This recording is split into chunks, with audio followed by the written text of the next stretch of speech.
In today's episode, I would like to take you to Tampa, where Ricky Baby and I had our second horse show after our disastrous start at the World Equestrian Center. Let's see if I got better or worse.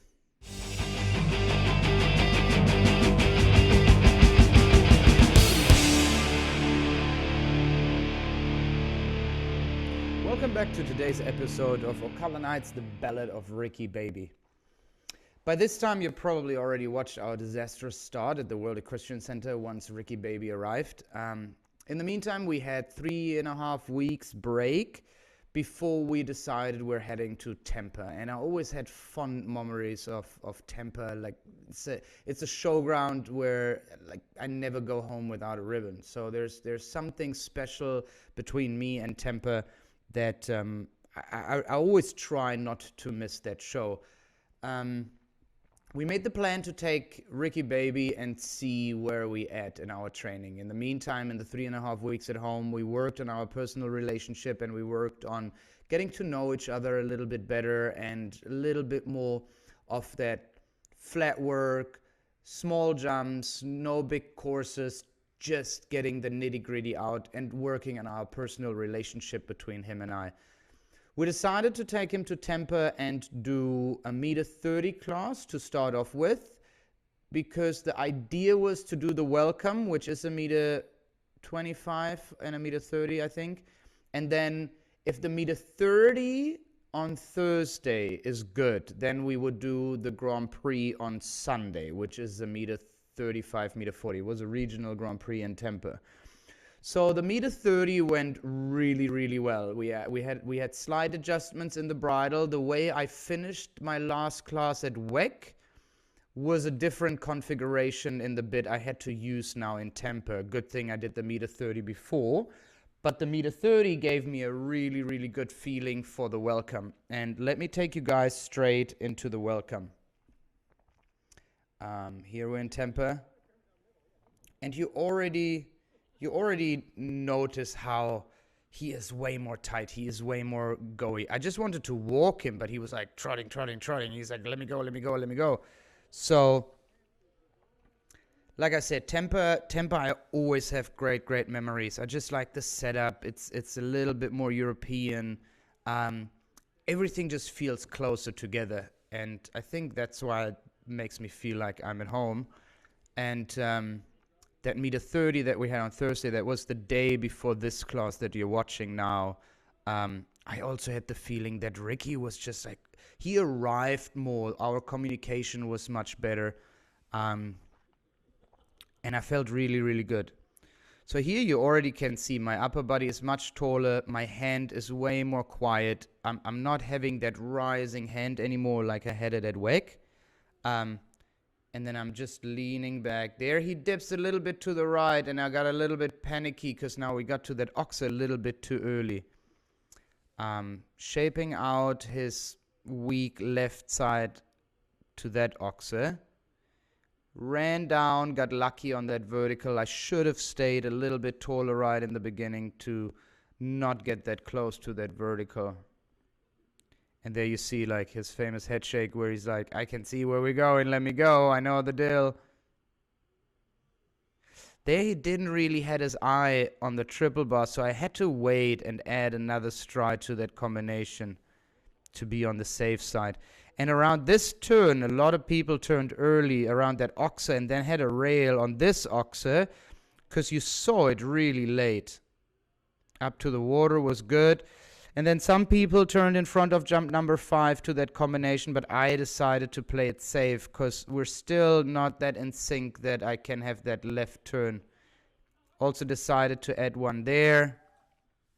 Clear round, qualified for the jump off, and you already can see there was like way much more harmony between him and I throughout that entire course.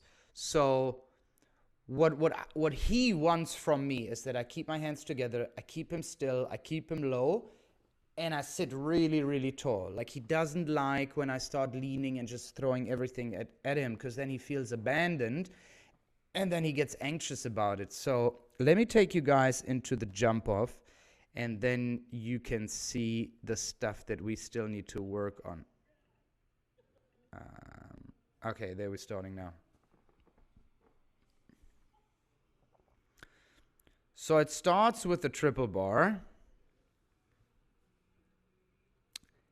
And then inside turn, and like right there, he already knew where we were going, and it was just flying diagonally, which was really good.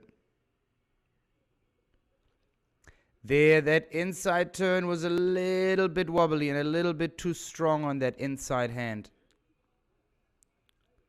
That was good. And here I got greedy. I just pushed way too long, and then he just clips the hind ends there, and then I just was celebrating like an idiot there.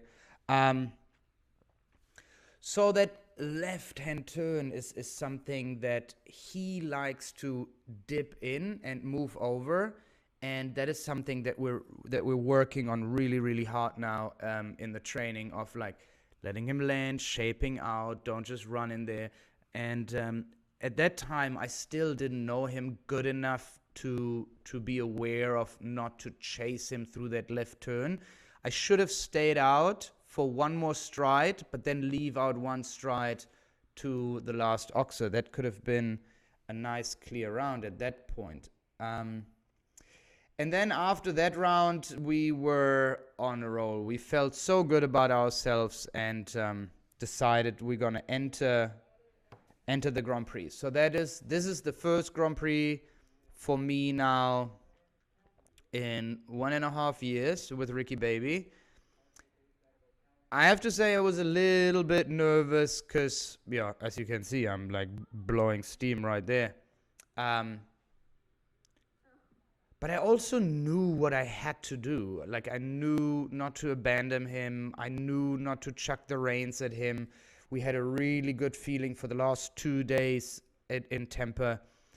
And I felt really prepared, but I still could feel the butterflies being cautious there. Starting on a good rhythm right there. Nice there. Took a little bit of a wider turn there. One too many to that oxer.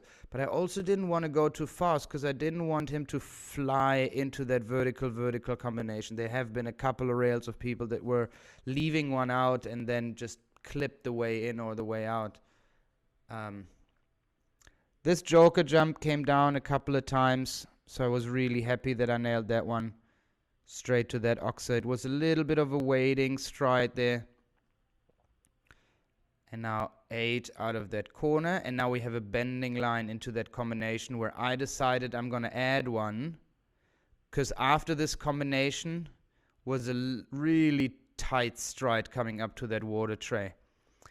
And then out of that corner, some people rode on the inside, some rode on the outside. I decided to sit and wait, and there I just let him canter in my hand, and there I shaped him out nicely into that combination. A little bit of room there. And then away from the gate again. Nice. I'm so happy about myself. So that was then our first Grand Prix, and I was ecstatic. It was amazing. It was great. I didn't know what to think. So I kind of tried to play it off with my friends at the in-gate, like, I'm not intimidated at all. But I'm telling you, I was shitting my pants for this jump off. It was a hard jump off. It was a difficult jump off, and there were a lot of guys that were just on point. It was hard to chase them.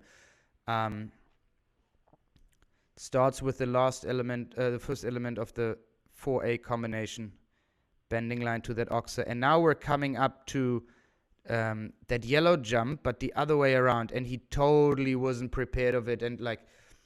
If I really want to be nitpicking, if you look at it, I'm leaning too early into it. I'm just pulling on that inside rein, and I never really got him squared up. So I kind of blindsided him with that turn, and at that point I was like, okay, don't be an idiot, just give him a good ride on the way home.